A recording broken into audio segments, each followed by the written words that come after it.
computer. Recording in progress. Share screen. Bueno, ¿qué share screen? Esto.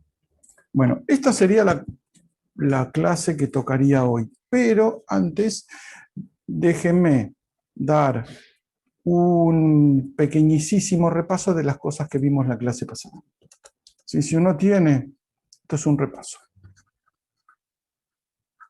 Si uno tiene una función f de z, ¿sí? Que es u, que es de xy, ¿sí? Más ib, ambas recuerden u y b son reales, como definimos todos los números complejos como un real más i por una parte real. Bueno, una función real más i por una función real, fantástico todo eso. Vimos la noción de derivada la vez pasada. Una derivada es, por definición, la misma que para análisis 1. Me estoy muriendo de calor. Para análisis 1, vamos a definir que una función tiene derivada en z0, no sé por qué, z0 me molesta, si no lo necesitamos. Si existe el límite para delta z, ya que puse z, vamos a poner delta z tendiendo a 0, de f de z más delta z menos f en z dividido delta z. Si existe este límite, existe la derivada.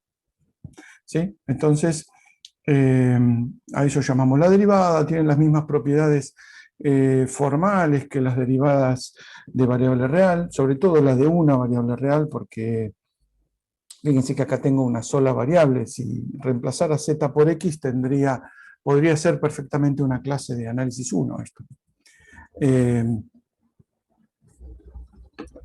Después, lo que vimos fue que si uno tiene en cuenta que esto está formado por dos funciones, u y b, ¿qué relación hay entre la existencia de este límite y el comportamiento de u y b? ¿Qué relación tienen? Porque uno puede poner cualquier cosa como u y b, hoy vamos a jugar con eso. Si uno puede poner cualquier cosa como u o como b de una función, pero si uno pone cualquier cosa, probablemente la función no sea derivable, no porque cada una no sea derivable, sino porque tiene que haber una relación muy precisa entre la parte real y la parte imaginaria, que es lo que vimos la vez pasada. Existe f' en z0, pongámosle, sí y solo sí, sí y solo sí, existe f' de z0, si quieren, esto es un sí solo sí, existe el límite, qué sé yo, este límite de acá arriba. Eso ya lo sabemos, es la definición. Entonces, sí solo sí, se cumplen dos cosas. U y b son diferenciables en z0, o sea, x0 y 0, y se cumplen las condiciones de Cauchy-Riemann entre u y b. ¿Sí? Esa es una condición súper fuerte. Lo de diferenciables, uno agarra una función y a menos que sea muy tortuosa, la función va a ser diferenciable en un conjunto y no voy a tener mayores problemas. Pero que se cumplan las condiciones de Cauchy-Riemann entre u y b, me está hablando de una relación muy fuerte entre la parte real y la parte imaginaria. U y b, Cauchy-Riemann, ¿sí? Esta forma hiper compacta de escribirlo, que saben que Cauchy-Riemann, de hecho la otra vez estuvieron practicándolo bastante con Nelly. La Cauchy-Riemann es una relación de derivadas primeras que dice que derivada de u respecto de x es igual a derivada de b respecto de y, todo esto en x0 y 0, y, bueno, vamos a poner el y matemático, y que la derivada de u respecto de y es igual a menos la derivada de b respecto de x, todo en el punto x0 y 0. Las dos se tienen que cumplir. Si se cumple una y no la otra, no. Es un sí solo sí con las dos condiciones de Cauchy-Riemann. Eso en realidad no nos alcanza. ¿Qué es lo que viene acá? Tenemos una función. Esto en realidad no nos alcanza, más o menos, porque vamos a ver que hay un concepto que es más general que derivada. ¿Sí? Ustedes ya lo vieron con Nelly, porque es simplemente una definición. Yo ahora le estoy dando vuelta para mostrarle cuál es la trascendencia de la definición. Si uno tiene, por ejemplo, un conjunto, ¿sí? Un conjunto cualquiera de Y tengo una función ahí, acá adentro. ¿Sí? Tengo una función f' que, una función f', perdón, una función f, tal que f' es igual a 0 en D, en todo punto de D. Primero estoy diciendo un montón de cosas, que es lo que acaban de ver que lo pasé rápido. ¿Sí? Estoy diciendo un montón de cosas. Estoy diciendo que la derivada existe en un conjunto, ¿sí? en un número infinito de puntos, y que en todos esos puntos la derivada vale 0. Bueno, ¿qué es lo que dice el teorema este que lo pasamos muy rápido, que ahora volvemos? Lo que dice es que para que yo pueda decir algo de ese comportamiento de la función, D no puede ser cualquier cosa. D tiene que ser un conjunto, ¿sí? abierto y conexo. ¿Sí? Vamos a ver por qué, porque la demostración implica que D es abierto y conexo. Vamos a la demostración. Es esto, teorema de una función constante. No sé si se llama teorema de una función constante, pero cada uno lo llama como quiere.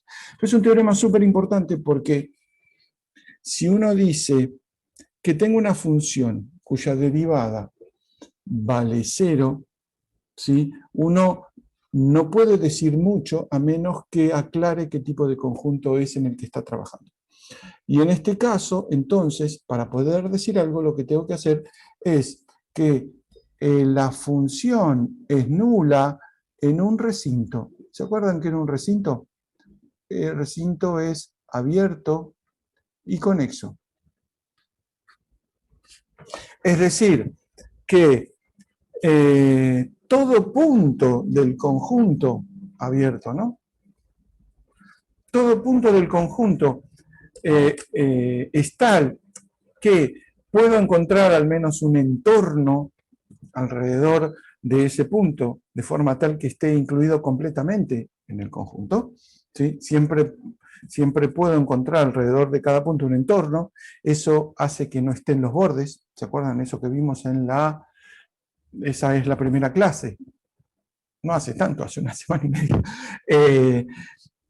Entonces yo puedo definir alrededor de cada punto un entorno de forma tal que todo punto de ese entorno está en el conjunto. Y conexo significa que yo puedo agarrar cualquier par de puntos de ese conjunto de forma tal, ¿sí? De forma tal que agarro un par de puntos cualesquiera, esto, cualquiera, y conexo significa que puedo ir, vamos a poner amarillito, de un punto al otro, de cualquier punto a cualquier otro punto, ¿sí? Con, otra vez se desarmó la silla, cualquier punto a cualquier otro punto con una curva, esquivo la F, continua, incluida en el conjunto. O sea que todo punto de la curva continua está en el conjunto. Eso no se puede hacer en cualquier conjunto, se puede hacer en un conjunto que sea conexo. Y abierto significa que el borde no está. Entonces uno debería tener un dibujito, un esquema que sea con rayas punteadas porque el borde no está. En esas condiciones, ¿sí? ¿Por qué doy este teorema antes de la definición de holomorfa? Porque este teorema para mí motiva la definición de holomorfa. Entonces, la demostración es una pavada. En realidad la demostración es una pavada. Vamos a ver muchas veces, ¿a ustedes les molesta el ruido de la calle? Porque a mí sí, y se escucha por el micrófono.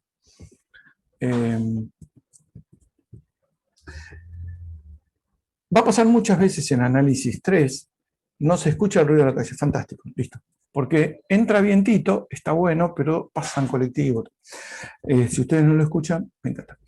¿Qué estaba diciendo?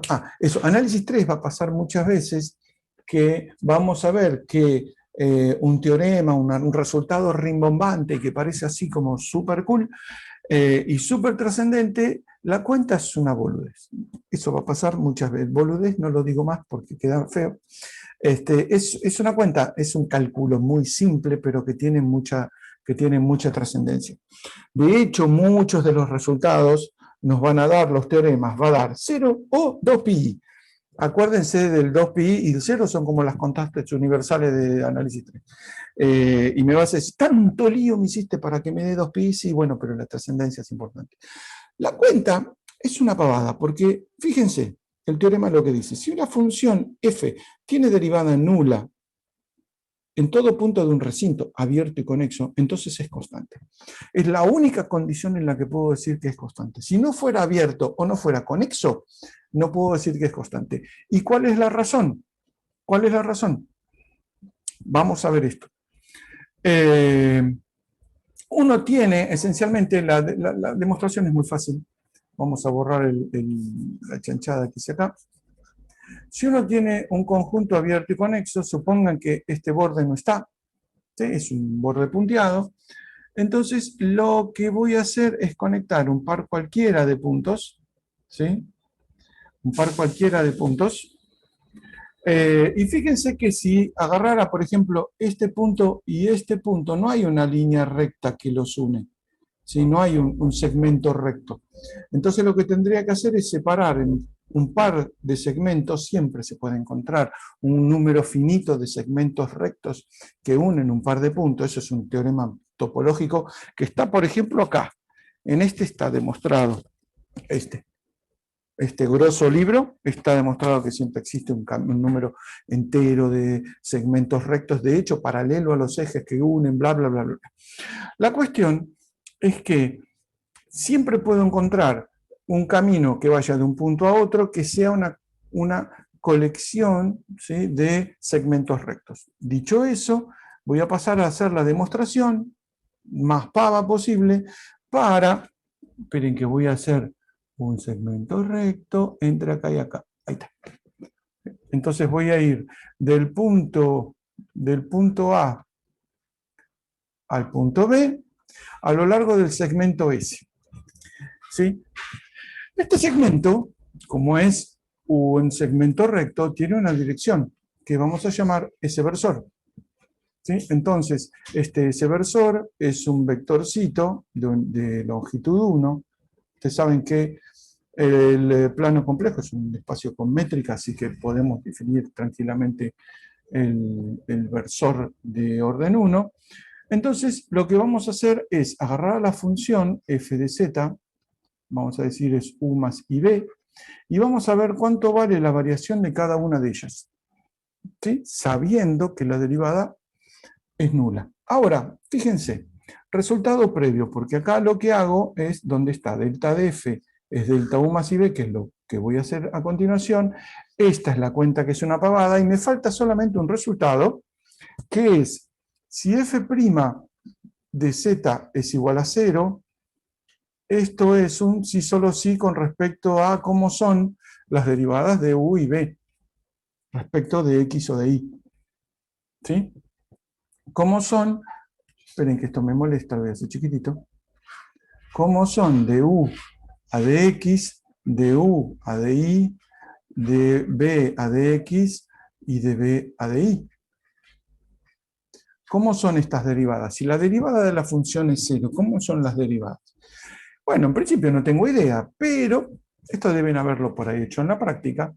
Si uno mira uno de los teoremas que vimos la otra vez, decía, eso no lo recalqué mucho, pero lo vamos a recalcar ahora, que una vez que uno calcula la derivada, ¿sí? Fíjense en el de condiciones necesarias y suficientes de la existencia de la derivada.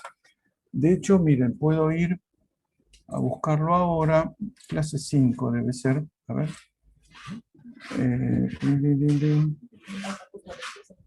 ¿Qué?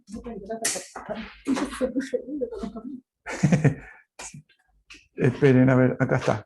No, condiciones suficientes. ¿Dónde están? Necesarias y suficientes. Bla, bla. Acá está. ¿Ven? Fíjense este rengloncito de abajo.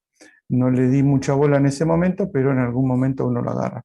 Fíjense, si se cumplen estas condiciones, que es el teorema de la otra vez, la derivada se puede expresar en alguna de estas 4 formas.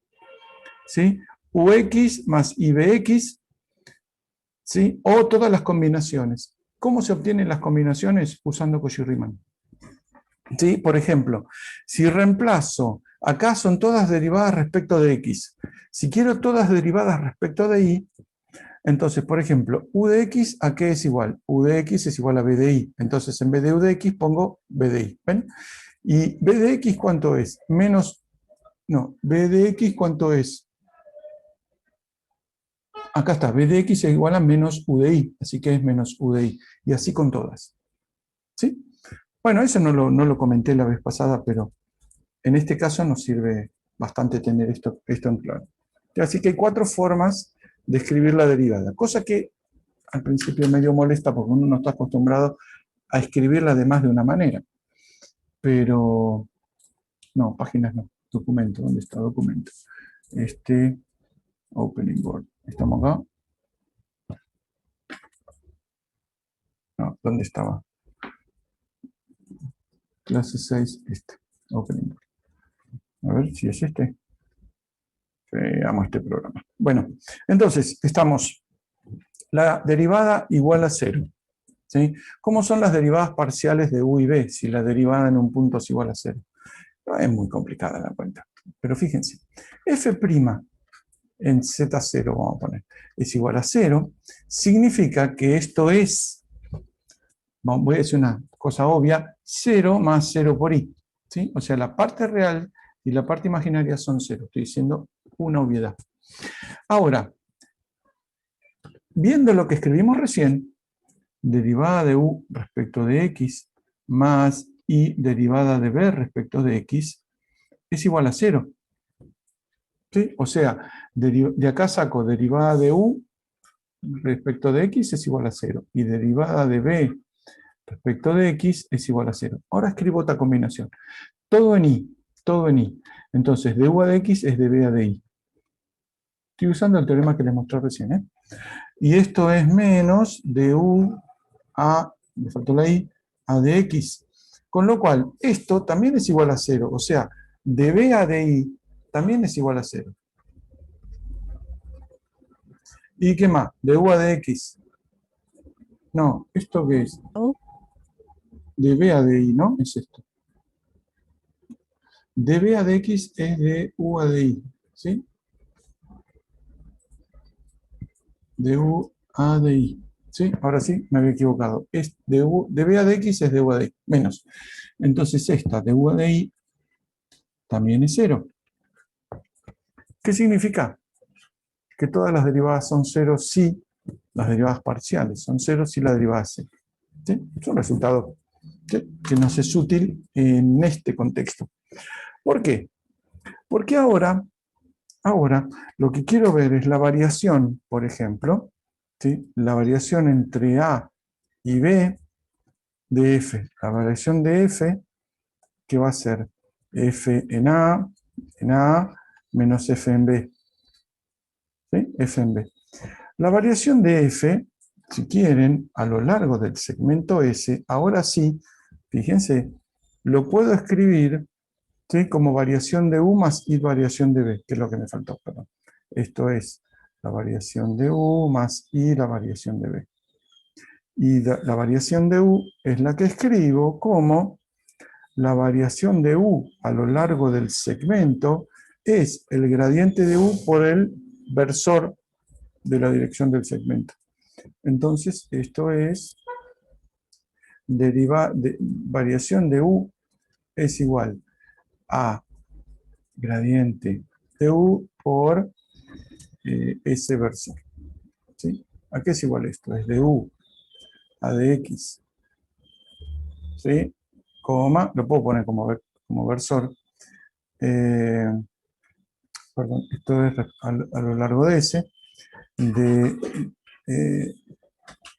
De U a de I escalar Sx, Si, si tiene.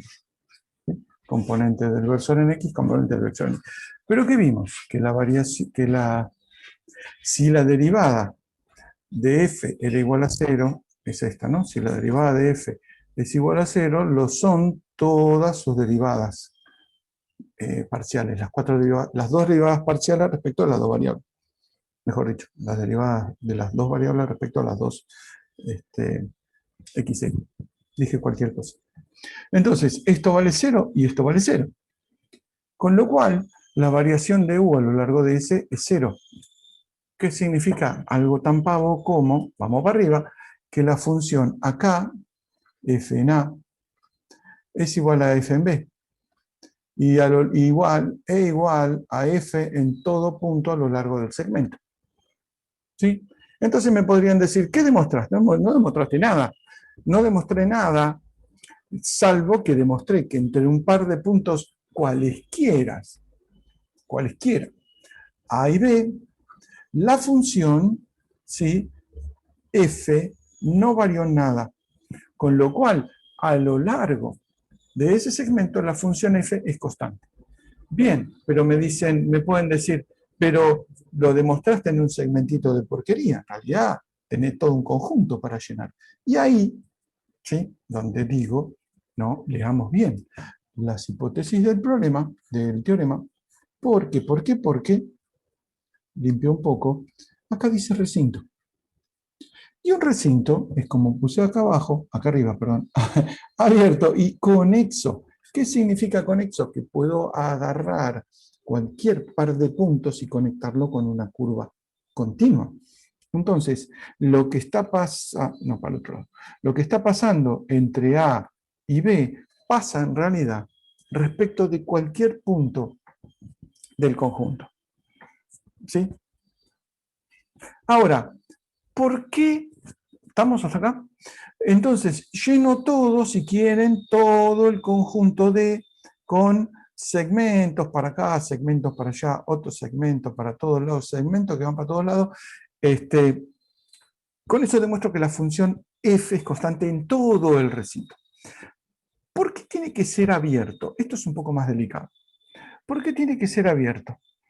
Bla, bla, bla. ¿Por qué tiene que ser abierto? Imaginemos que agarro un punto que está sobre el borde. Supongamos que no pido conjunto abierto. ¿Cuál sería el problema de agarrar un punto en el borde? A ver, pensemos. Pensemos mientras voy a buscar agua. Escriban o esperen que llegue ya. No tengo un entorno de ese punto, entonces no podría unir puntos capaz. No tengo el entorno del punto, básicamente.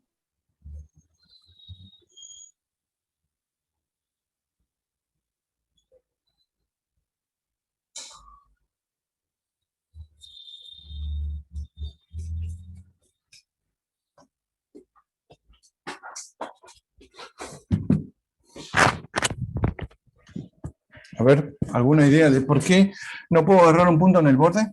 ¿Y por qué tengo que pedir abierto? Pensé que estabas con los auriculares. Sí, ahora estoy con los auriculares. Ahora, recién no, porque fui a buscar el agua. Porque Dale, si dale. agarras un punto del borde, podés no tener el entorno, no tenés el entorno del punto. Todavía no tengo el entorno del punto porque no definí holomorfa. Fíjense que, pero anda por ahí la cosa, ¿eh? Porque tengo una función que tiene derivada. ¿Sí? No digo que es holomorfa y tiene derivada. No. ¿Por qué no tiene un entorno? A mí se me ocurre que podría ser discontinuo, ¿no? Podrían pasar muchas cosas, exactamente. El problema del borde viene por el lado del entorno, por eso después defino la función holomorfa a partir de un entorno. Porque si yo tengo que calcular, fíjense, no es diferenciable, viene por ahí, viene por ahí. Si yo tengo que calcular la derivada en este punto, por ejemplo, ¿sí? Vamos a dibujar un poco más grande para que se vea. Tengo este borde del conjunto, quiero quiero hallar la derivada en este punto, que es el borde. Entonces, lo que tengo que hacer es calcular la derivada en ese punto. La derivada en el punto es esta definición de acá. ¿Sí? Tengo que tomar el límite cuando delta z tiende a 0, acercándose a z0. ¿Sí? Y si estoy en el borde, pongamos que esto es D, esto es fuera de D. Si estoy fuera de D, no me puedo acercar por este lado al punto en cuestión. Me puedo acercar solamente por este lado. Entonces no puedo calcular la derivada. O si quieren, puedo calcular una versión limitada de la derivada. Puedo, si quieren, calcular una derivada lateral o alguna chanchada de esas. Bueno, problema es exactamente ese. No hay un entorno, pero no porque es holomorfa, que todavía no lo definimos en la próxima página, sino porque no puedo acercarme con este delta Z, ¿sí? De manera, entre comillas, libre, porque delta Z tendiendo a 0 significa que delta Z tiende en módulo a 0 y no tengo que ponerle ninguna condición. ¿Sí? ¿Se ve? Pero viene por el lado del entorno, viene por el lado del entorno. Como tiene problemas, en el borde con los puntos que no puedo definir un entorno que te definirá la función en todo punto de ese entorno, es que defino, cuántas cosas que escribí, es que defino la holomorfía. Es esta una de las tantas razones. Esta, si quieren, es la más pedorra de todas, pero esto me dice que por qué necesito definir una función holomorfa. Y precisamente una función holomorfa, como les dijo Nelly seguramente la vez pasada, una función holomorfa es una función holomorfa en un punto Z0, es una función que es derivable en todo punto de un entorno y en Z0. Existe un entorno, ¿sí? Existe un entorno alrededor de Z0 que de forma tal que en todo punto de ese entorno es derivable. Tiene derivable, sí, o es derivable. Ahora, esta es una función, es una definición, si quieren, como limitada.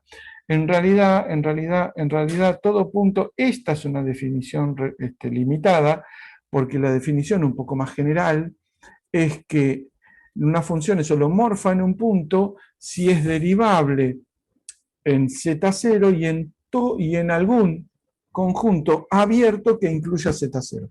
¿Sí? No necesariamente un conjunto redondito, que es lo habitual, sino en un conjunto abierto cualquiera. Y fíjense que si un conjunto abierto, ¿sí? Que puede tener la forma que quieran, ¿qué parte? Eso. Ahora repito lo del entorno, ¿no? Lo que digo es que esta definición habla de holomorfa en un punto si tiene derivada en Z0 y en todo punto de un entorno de Z0, ¿sí? O sea, en un punto módulo de Z menos Z0 menor que R. Pero la definición un poco más general es que uno puede definirlo, ¿sí? No en un entorno, o sea, no en un entorno, sino en algún conjunto abierto que incluya Z0. ¿Sí? Que puede tener otra forma. Fíjense que, fantástico, fíjense que...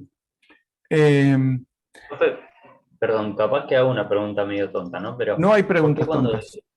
okay, Te bajo un punto de parcial, no mentira. Sí, dale. Cuando ponemos Z menos Z0, ¿no? En módulo, y Sí. decimos que es menor a un R positivo. Estamos hablando de que R es una cota, ¿no? Pero ahora, ¿por qué no directamente ponemos Z menos Z0 mayor que 0? Porque puede, acá, por ejemplo, en esta definición, porque puede ser muy chiquito o puede ser muy grande. No... vos decís poner mayor que 0 y no ponerle menor que R. Claro.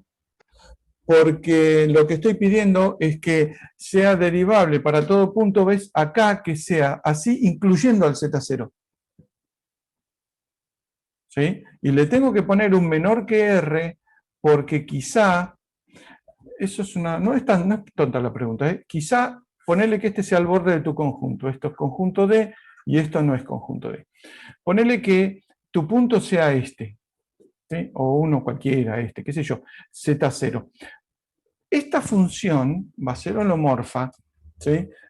Ponerle que sea holomorfa, y este borde no está, ¿no? Esto es abierto. Es holomorfa en un entorno de Z0, y ese entorno de Z0 no puede superar este punto, o sea, no puede superar este tamaño, ponele, porque si no, si fuera más grande, se sale del conjunto. ¿Sí? Entonces tiene que tener un límite superior, el R. Entonces, Z menos Z0, si querés Mayor que 0 no sería derivable en Z0, con lo cual yo lo sacaría. Menor que R, este R es la distancia, si querés, máxima hasta donde la función deja de ser holomorfa. Por ejemplo, deja el conjunto D. ¿Se entiende? Pero si decís que es mayor a 0 estrictamente, cuando vos decís R mayor que 0, tampoco incluye el 0, ¿o no? ¿O sí? R no incluye al 0, no, porque tiene que ser un entorno, tiene que ser un conjunto con más de un punto, digamos. Si vos pones R igual a 0, sería solo Z igual a Z0. Este conjunto igual a 0, por ejemplo, es Z solo igual a Z0. Si vos pones Z menos Z0 menor o igual que R, estás incluyendo al borde. Y es un conjunto no abierto, y un entorno lo definimos como un conjunto abierto. Esto para nosotros es un entorno. Esto no es un entorno, esto es un conjunto cerrado. ¿Y qué es lo que pasa justo en R? Vamos a ver que siempre nos trae problemas. Vamos a ver más adelante que por qué conviene definirlo así, o sea, con un menor que R, y no definirlo así, con un menor, o igual, perdón, porque siempre en los bordes va a haber un problema. De hecho, así podemos definirlo. Cambio la frase, lo definimos de esta manera con menor que R porque así podemos definir dónde exactamente deja de ser holomorfa la función. ¿Sí? Que va a Bien, ser bien. en el borde. ¿Sí? Entonces yo no me enroscaría mucho con que menor, menor, igual. Vos pensás que si ¿dónde está? ¿Dónde está el teorema? No tiene entorno. Que si vos tenés, acá, vos tenés que una función es holomorfa, ¿sí? Es holomorfa en algún conjunto. Fíjate que acá no digo cuánto tiene que ser R. Por ejemplo, vamos a ver funciones, por ejemplo, Z. Z es una función que ¿dónde es derivable? En todos los complejos.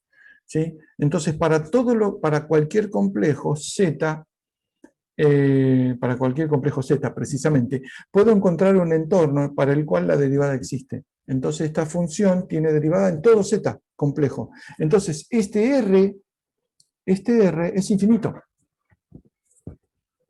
¿Sí?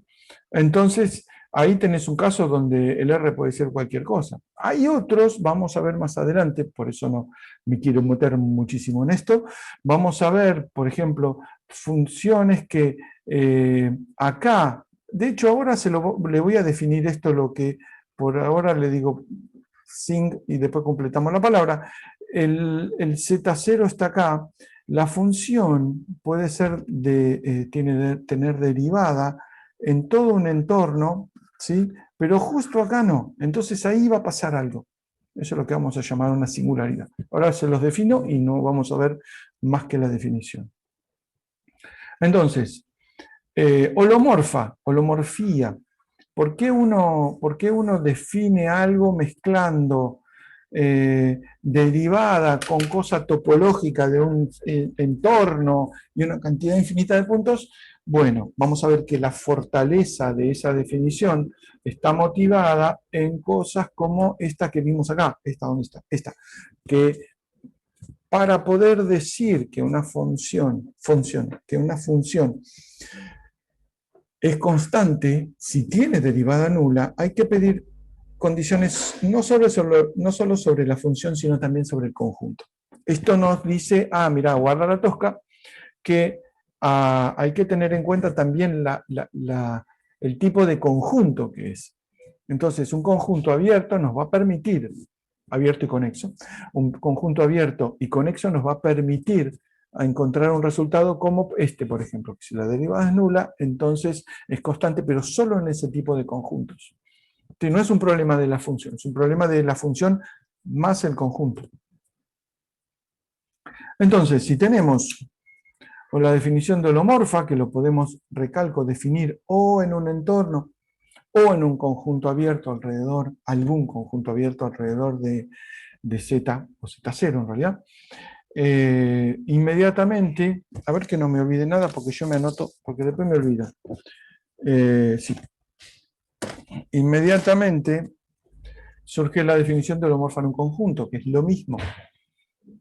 Ahora fíjense que para poder definir holomorfía en un conjunto, este conjunto tiene que ser abierto.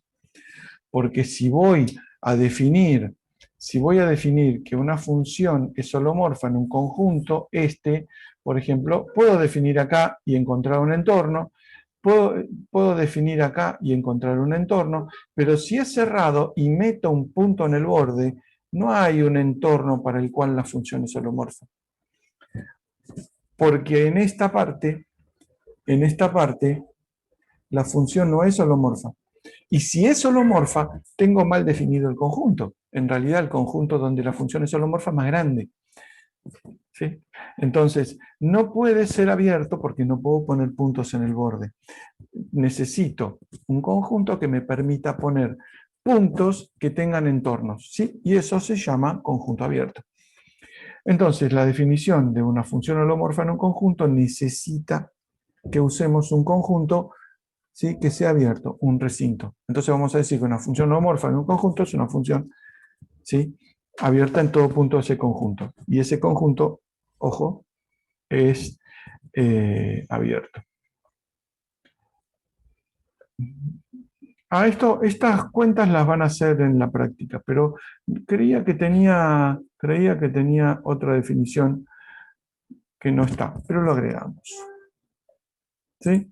Voy a agregar dos definiciones que no están en este texto y no estaban tampoco en la clase grabada, porque se pueden dar ahora, se pueden dar más adelante.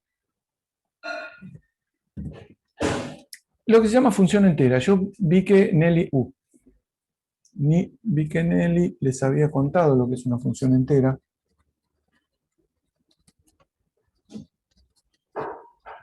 Una función entera no tiene nada que ver con el contenido de grasa, ¿sí? Una función entera es una función holomorfa para todo Z en los complejos. Si una función es holomorfa para todos los complejos, se llama entera. Es una función holomorfa. Nada más que el conjunto es particular porque es todos los complejos. Las funciones enteras son las funciones comunes, digamos. Los polinomios son enteros. Z cuadrado, Z al cuadrado más 3i más Z a la quinta, qué sé yo. Cualquier combinación, no sabemos muchas por ahora, cualquier combinación de Z a alguna potencia es entera. Y de hecho, la clase que viene vamos a empezar con las que se llaman funciones elementales, que en realidad es un nombre poco feliz, pero son funciones que van a ser la exponencial, las trigonométricas, hiperbólicas y logaritmos, que van a ser, salvo el logaritmo, funciones enteras. ¿Sí?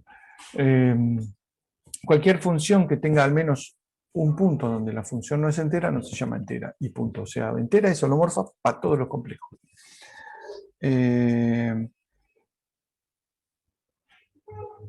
Veamos entonces, es el momento para mí de definir algo que no vamos a usar hasta dentro de varias prácticas, pero es el concepto de singularidad.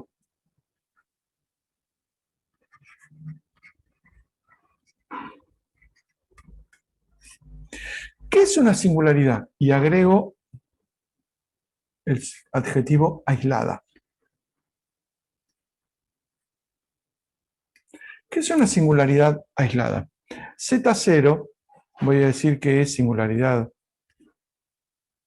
de f de z, si, es una definición, f de z es holomorfa para todo z, tal que, no sé, z menos z0 menor que r, mayor que 0,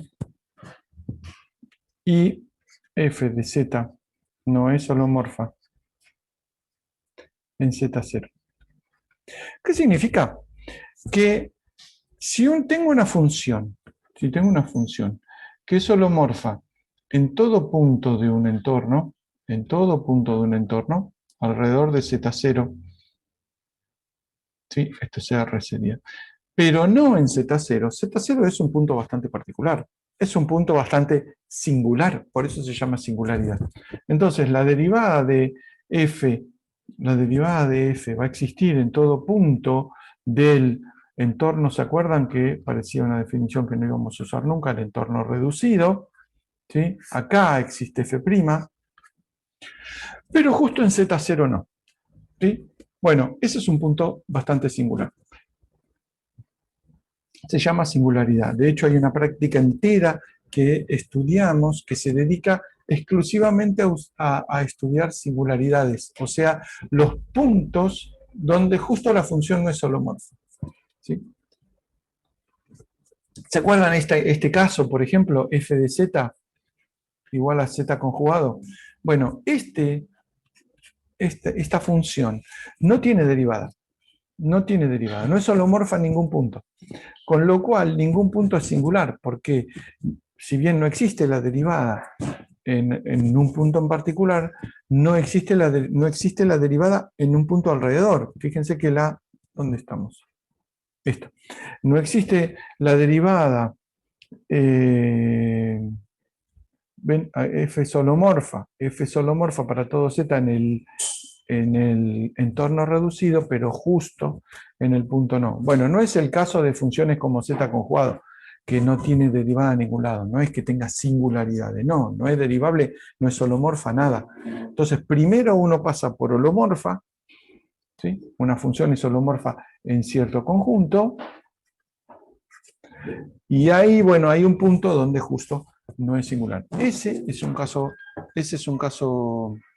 particular, y por eso se llama singularidad. Esto es esencialmente escribir Cauchy-Riemann en polares. Eso lo van a ver en la práctica, en general lo ven en la práctica, y no tengo mucho más para dar, pero ahora les voy a contar un par de cosas. Vamos a ver un par de... ¿Dónde está? Ah, miren, ven, ya me estaba olvidando este precisamente. Empezamos con este. Le pongo el cuaderno acá, porque si no me voy a olvidar. ¿Sí? ¿Estamos acá? Supongamos, ejemplo. Esto es una propiedad muy chiquita, es una propiedad que algunas veces tiene su utilidad. ¿Sí? Es una propiedad.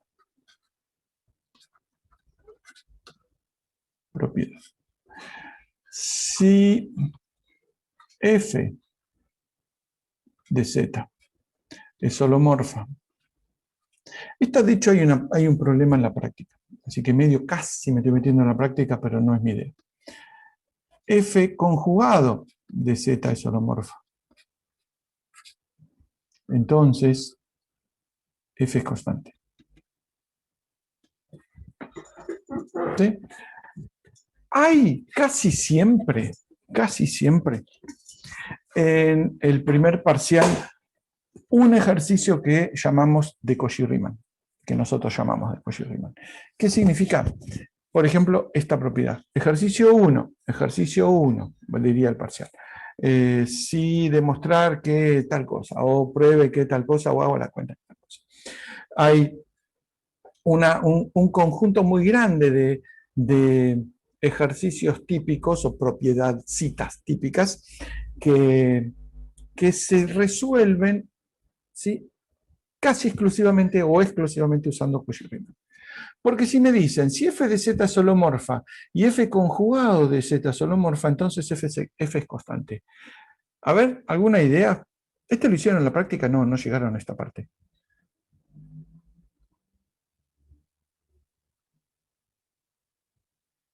¿Aló?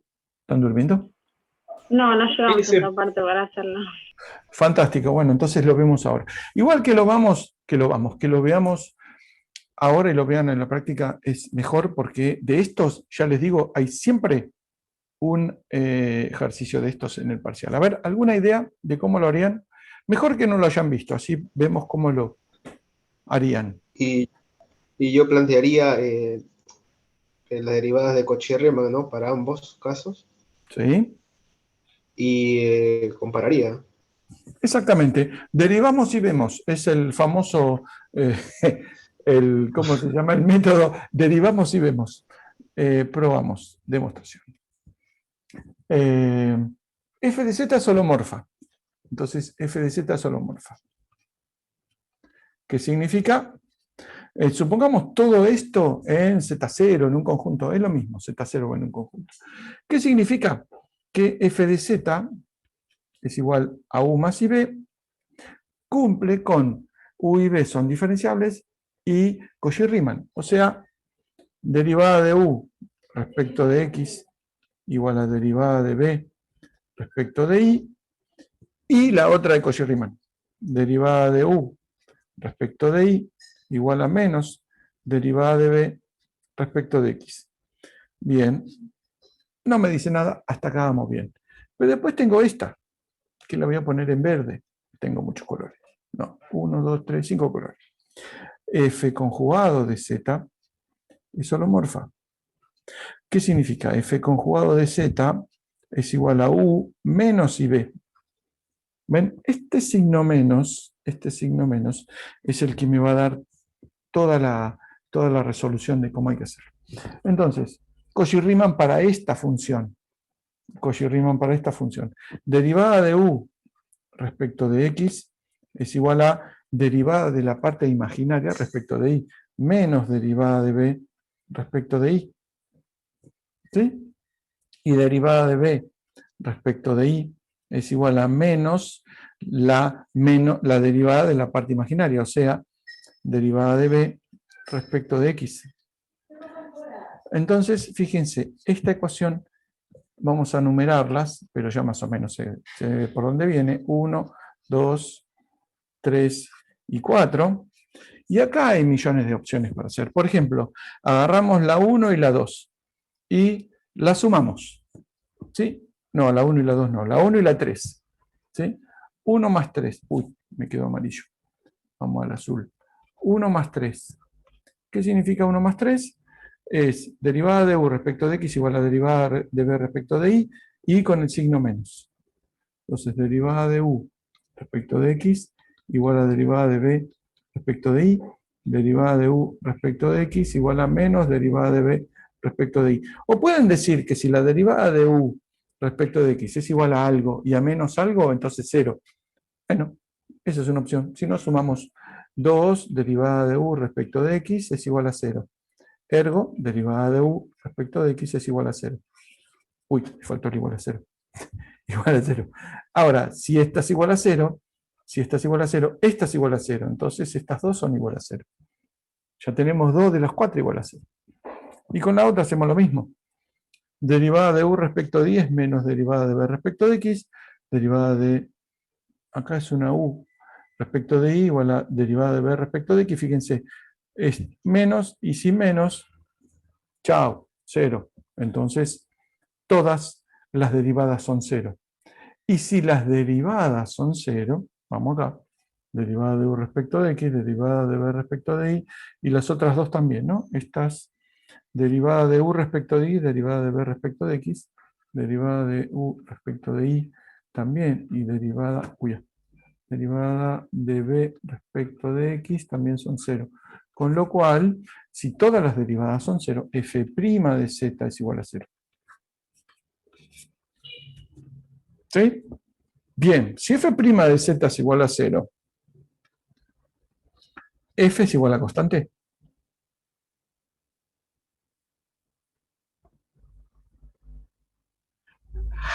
¿Ven? Sí, la respuesta es sí, porque lo vimos al principio de la clase. Sí, siempre y cuando esté en un conjunto, puta madre, ¿cuánto escribí? En un conjunto, ¿sí? Abierto y conexo. Si tengo mi problema definido en un abierto conexo, entonces sí la función es constante. Fantástico, Evelyn. Lo que hay que aclarar es que si uno no aclara, ¿sí? El default, si quieren, el default, cuando uno dice, esta función vale tanto, qué sé yo, y uno no aclara nada, ¿sí? Por default es un abierto conexo. Entonces, uno puede decir efectivamente que, ¿dónde estamos? Che, qué cantidad de cosas que escribí. Efectivamente, esto es cierto porque es un abierto conexo. Entonces, hemos demostrado que si una función y su conjugada son holomorfas, ¿sí? Entonces es constante. ¿Sí? Bueno, de estas hay miles. Y siempre nos gusta tomar de estas. Siempre nos gusta tomar muchas. Por ejemplo, te hago otro ejemplo. ¿Estamos acá? Yo tengo una pregunta. Dime, muchacho. ¿Por qué la propiedad exige que sea holomorfa y no alcanza con que sea derivable solamente? Porque en realidad es derivable. Puedo pedirla por derivable, pero no nos interesan las derivables. Nos interesan las holomorfas, porque no vamos a analizar solo en un punto, sino en un conjunto. ¿Sí? Las propiedades, si querés, son para derivables. Pero ahora que sabemos que una función, a ver, si una función solo pidiera derivable, ¿no? Supone que acá existe f' y existe f conjugado prima y no pido que sea holomorfa, en este momento, acá llego a que f' es 0. ¿Y cómo digo que f es constante? Bueno, ahí tendría que meter en un punto, ¿sí? O en un conjunto. Si me meto en un conjunto... denme un segundo que acaba de llevar el jefe de departamento. Vamos a agregar una página. Fíjese, otra variante. Estamos jugando con las funciones, parte real y parte imaginaria. Tocamos algo y vemos si sigue siendo holomorfa o no. Entonces, este típico problema de parcial. Si, vamos a poner negro, si f de z, que es u más i b, es holomorfa, entonces todos son iguales. ¿Sí? Todos son iguales. Demostrar que es holomorfa si es constante o si no es constante no puede ser holomorfa. Entonces, suelen tener este aspecto los problemas. Lo voy a inventar, ¿eh? Entonces, si g de z, vamos a poner, si g de z es igual a b más iu y g de, tiene un número, 3i más 4, 4 más 3i, es igual a 2 más i, y g de 2i es igual a i, entonces g de z no es holomorfa. ¿Sí? Este es un típico problema de final casi, o de parcial. ¿Sí? Donde se dice, ¿sí? Una condición, f es u más i b es holomorfa, ahora cambié b y u, y pregunto, si g de tal punto arbitrario da un valor arbitrario y g de otro valor arbitrario da otro número distinto, entonces g no es holomorfa. ¿Sí? ¿Qué está diciendo? Me está diciendo usar Cauchy-Riemann para ver qué te da. ¿Sí? Para ver qué te da. Como dijo acá el compañero hace un rato, derivamos y vemos. ¿Sí? Es el método de Cauchy-Riemann, derivamos y vemos. Lo primero que tengo que hacer, ¿sí? Para resolver este problema es plantear lo contrario a lo que me pide. ¿Sí? Voy a proponer que G es holomorfa y voy a encontrar que no lo es. O, si lo es constante. ¿Sí? Y eso se ve derivando y viendo, como dicen el método. Si f de z es holomorfa, f de z es u más i b, ¿sí? Si es holomorfa, hay un ruido muy feo acá afuera. Entonces, u y b cumplen, sería como ir por el absurdo, exactamente, Santiago, hermano de Xop. Es como ir por el absurdo. Entonces, ¿qué es lo que sé? Que la u y b cumple con Cauchy-Riemann. De u a de x es igual a de b a de i. Esto en un punto, en un conjunto, lo que sea. Y de u a de i igual a menos de b a de x. Cool. Ahora, si propongo que g de z es holomorfa, que es b más iu, no, al revés. Uy, ¿ahora qué pasó? Deme un segundo. No. B más U, propongo que sea holomorfa. Entonces, ¿qué tendrían? Tendrían que dB a de X es igual a de U a de I, ¿no? La primera de Cauchy-Riemann, la primera función respecto de la primera variable, la segunda respecto de la segunda, y dB, control Z, dB a de I es igual a menos du a de X. Estoy en clase, doctora. ¿Sí? Ahora fíjense. Esta de acá arriba, por eso digo, análisis 3 es una materia en la que en general el álgebra es muy simple, pero los conceptos que arrastran esa álgebra son bastante complicados. Por ejemplo, esto es, claro, nadie se asusta al ver un par de derivadas parciales igualadas y no pasa absolutamente nada. Pero fíjense, esto es cierto. ¿Por qué? Porque F es holomorfa. Esto es lo que quiero ver, estas dos, para ver si la de abajo es holomorfa. Ahora, entonces, dB a de X, ¿sí? Dice, tiene que ser igual a du a de I. ¿Sí? Pero ¿qué pasa? Vamos a poner número. 1, 2, 3, 4. Fíjense que son muy parecidas a las ecuaciones de antes. dB a de X es igual a du a de I, pero dB a de X es menos du a de I por la ecuación 2. ¿Sí? No, al revés. Página nueva. dB a de X. A de X es igual a du a de I. ¿Sí? dB a de X es igual a du a de I por la ecuación 3. Pero por 1 es menos du a de es menos du a de I por la ecuación 1. ¿Sí? No, perdón, por la ecuación 2. Perdón, no es por la 1, es por la 2. Por la 2 es menos du a de I. Entonces, si du a de I es menos du a de I, esto es igual a 0. Con lo cual, dB a de X es igual a 0. Ya le había puesto igual a 0. Entonces, vamos a la otra. 4. Antes de concluir, ¿y por qué concluimos que es constante o no es holomorfa? 4.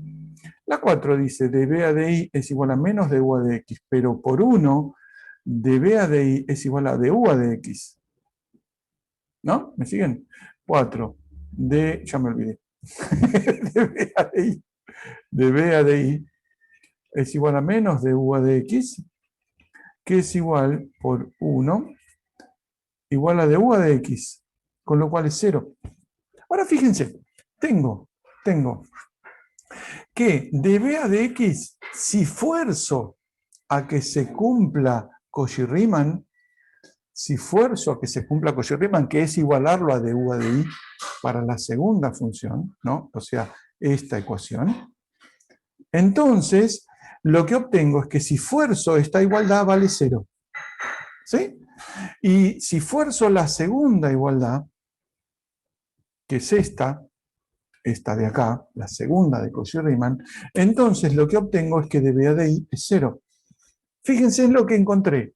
Si se cumple con Cauchy-Riemann para G, ¿no?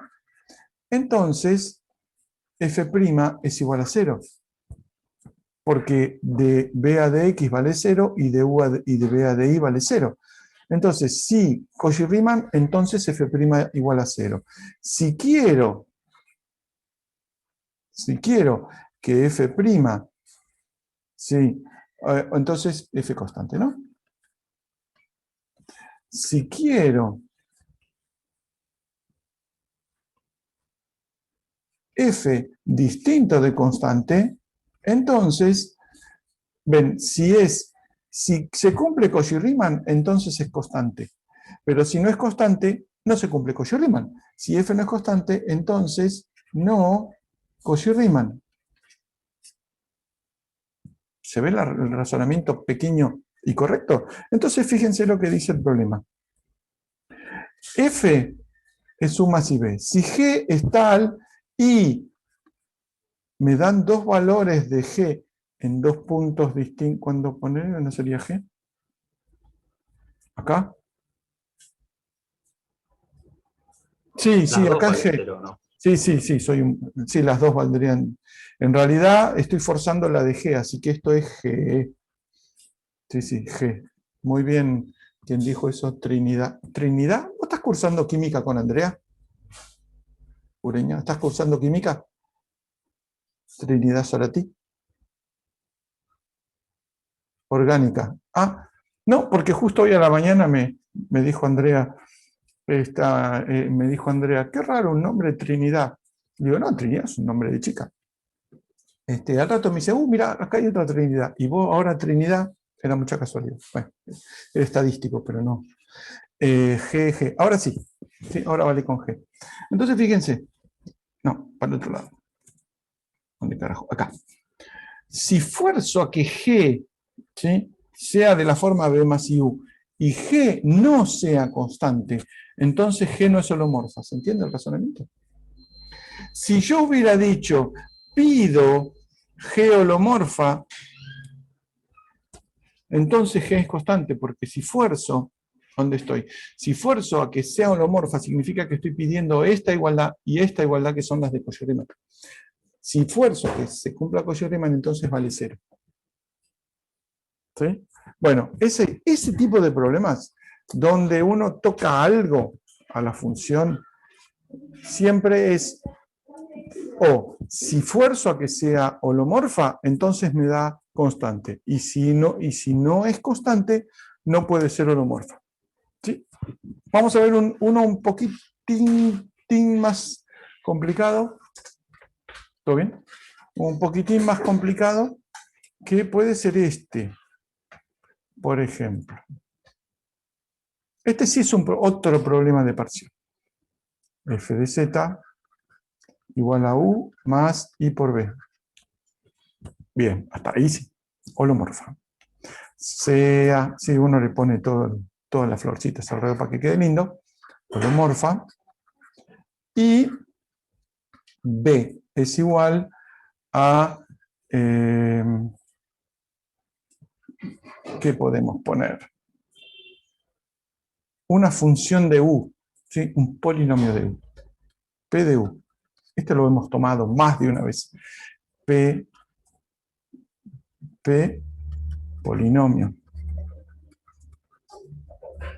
¿Sí? P polinomio significa P de X, ¿no? Polinomio. Es un polinomio de una sola variable real. ¿Sí? P de X, polinomio real. ¿Por qué pongo polinomio real? Porque me aseguro todas las derivadas y lo que sea. ¿Sí? Entonces, digo, sea la función, bla, bla, B es igual a P de U, con lo cual, si quieren, F de Z me queda U más P de U. Entonces ahora digo, si F de Z no es constante, entonces F de Z no es holomorfa. O si quieren, si F es holomorfa es igual a constante. Si F de Z es holomorfa, entonces F de Z igual a constante. Esta es la forma más habitual que damos el problema. Lo damos un poco escondido, pero es esencialmente esto. Sí, por supuesto. Ah, me olvidé la I. Perdón, me olvidé la I. Acá le pongo la I. Muy atento, Francisco. Tengo una Trinidad yo también, pero está cursando orgánica. Me ganas por una. Vamos a ver cómo... ¿Estamos hasta acá? Vamos a ver cómo hacemos. Porque vamos a hacer esto. Si F es holomorfa, entonces es constante. ¿Sí? Bueno, este es un caso típico de parcial.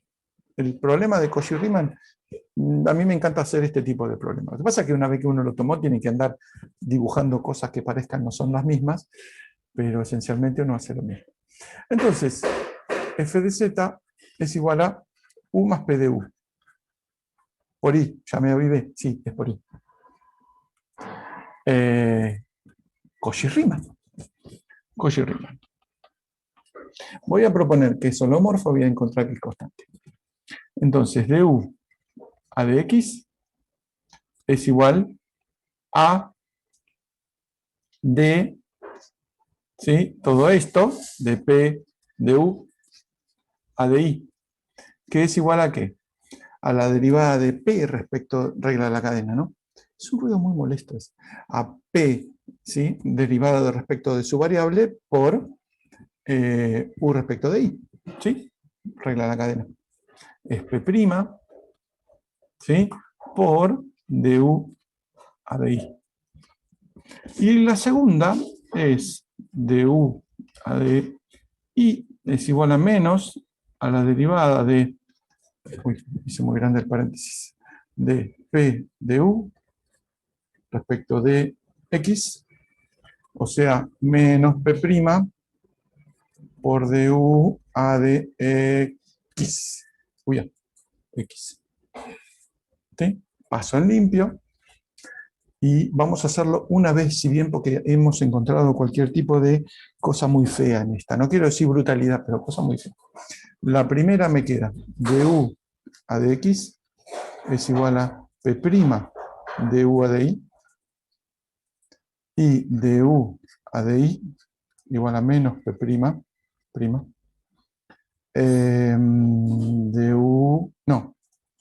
du a de x. La idea, a partir de esto, es encontrar cuáles son las condiciones para u. No hay que resolver ninguna ecuación, ¿eh? No es una ecuación diferencial ni nada. Simplemente vamos a encontrar una relación entre las derivadas y que no nos va a dejar mucha opción para elegir. Entonces, lo que tenemos que encontrar es, fíjense que acá acabamos de forzar con Cauchy-Riemann a que la función sea holomorfa. Y lo que tenemos que encontrar es que la función es constante. O sea, sus derivadas son nulas, ¿no? Esta opción de problema que hicimos. Entonces, fíjense, vamos a llamar a esto 1 y a esto 2. Ya van muchos 1 y 2, ¿no? Pero ya nos entendemos. Fíjense, muchas veces hacen mal esta cuenta porque dividen por algo que después es 0. Yo lo que recomiendo es esta forma de resolverlo, que, digamos, no hay ninguna genialidad. Acá dice u de i, de u a de i, vamos a poner el amarillo. De u a de i, bueno, de u a de i, agarrarlo de acá y meterlo en esta ecuación. ¿Qué me queda? Fíjense, me queda de u a de x es igual a p' por varias cosas. Me queda de u a de i, o sea, menos p' por du a de x. ¿Sí? De acá abajo. Menos p' por du a de x. Es menos p' por du a de x. Ahí. ¿Sí? Que dicho de otra manera es menos p' al cuadrado por du a de x. ¿Sí? Acá en general, cosa que yo les recomiendo que no lo hagan porque siempre se olvidan del segundo caso, esto lo que hacen es, simplifico, y me queda 1 igual a menos p' cuadrado, y como un número real no puede ser negativo, entonces es un absurdo. Con lo cual las derivadas son 0. Pero acá arriba dividieron por una derivada. Entonces yo no sugiero hacer esto, porque se olvidan el segundo caso. Tiqui, tiqui, tiqui, tiqui, tiqui. Esperen que estoy deshaciendo. Yo lo que sugiero es, agarramos esto lo pasamos para el otro lado y me queda du a de x por 1 más p' cuadrado. Igual a 0, porque resté por lo que tenía. Entonces, ¿qué pasa? O esto es 0, o esto es 0. ¿Sí? Esto no puede ser 0. Esto no puede ser 0, porque P a un prima es un polinomio real al cuadrado, evaluado en el punto correspondiente, es un número real, mayor o igual que 0. Con lo cual más 1 no puede ser nunca 0. Así que este es distinto de 0. ¿Qué me queda? Este igual a 0. ¿Qué me quedó? De acá condición, de u a de x igual a 0. Puedo hacer lo mismo con el otro, con esta ecuación. Por ejemplo, a donde dice, ¿se entendió esto, no? Es una boludez, digo esto. Es un método ordenado, nada más lo estoy diciendo cuál es el orden que les corresponde. El orden que es más fácil no equivocarse. Para el segunda, o sea, para encontrar, acá encontré de u a de x, para encontrar de u a de y igual a 0, lo que les conviene es poner acá esto que está acá. ¿Sí? Y fíjense que me queda igual, menos p' por du a de i. ¿Sí? Menos p' cuadrado por du a de i, encuentro la misma cuenta. ¿Qué encuentro entonces? Du a de x igual a 0 y la otra du a de i igual a 0. Moraleja, da la derivada 0, o sea, f' igual a 0, o sea, f igual a constante. ¿Sí? Fíjense que de estos hemos tomado cientos de problemas, pero cientos de problemas. En cuanto le cambiamos un poco el formato o la redacción, hacen macana. En general no, últimamente estamos tratando de que lean, ustedes no, les vamos a mandar libros, digo, tratamos de que lean los enunciados, y los enunciados van a ver que no están escritos, están dado esto, calcule esto, haga esto, después esto, van a ver que tienen una minimísima, no somos Borges tampoco, elaboración lingüística como para que lean, o sea, cuando tienen un problema de esto, lo leen bien, seguramente van a entenderlo. ¿Cómo es que a alguien se le ocurre crear estos ejercicios? Mira, hay sustancias. No, qué sé yo. Nos juntamos con Nelly, fumamos algo, hacemos mucho rock and roll. No, qué sé yo, somos perversos. En realidad los ejercicios se nos ocurren pensando cómo se aplicaría a una propiedad. Entonces uno es como que hace ingeniería inversa. A ver, si pasa esto, ¿cómo puedo hacer la pregunta para que los chicos obtengan que pasa esto? Y después de ahí uno se imagina cuáles son los posibles caminos para resolverlo, y a mí en lo particular, cuando hay un solo camino, esto es un problema muy simple, pero cuando hay un solo y único camino para resolver un problema, a mí en general no me gusta mucho, a mí me gusta que haya más de una forma de resolverlo, porque o que esa forma, si es única, sea como súper estándar. Entonces, lo que pasa es siempre eso, uno ve un problema, cierta cosa, y decís, bueno, ¿cómo puedo hacer? Es como un rompecabezas, más o menos, porque uno tiene una foto, la corta toda y la mete toda en una bolsa, armalo, te dice. Entonces, ¿y cómo se te ocurrió desarmarlo? No, yo lo tenía, lo desarmé y te lo estoy proponiendo. De cualquier manera, esta pandemia nos ha quemado la imaginación, y el cuatrimestre pasado nos hemos vuelto locos con Nelly. La verdad que hemos estado trabajando mucho para que se nos ocurrieran ejercicios, para que no sean iguales, para que sean interesantes, para que no sean una boludez, porque finalmente si lo que tienen que hacer es dividir por 4 y recuadrarlo, no sirve. Entonces uno se imagina que cómo podría resolver esto, y por ahí tratando de resolver una cosa dice, mira, podría preguntar esto. No sé cómo se nos ocurre. Algunas veces uno ve un problema y de un problema uno termina viendo muchas posibles variantes y ramificaciones. La cuestión de la pandemia, por ejemplo, tuvimos que repensar todos los ejercicios, cómo los tomábamos, porque el recuperatorio, no, el parcial, lo tomamos con... voy a dejar de grabar, porque... Bueno, esto es lo que les quería contar. Ahora si tienen alguna pregunta, la hacen. Dejo de grabar porque stop sharing.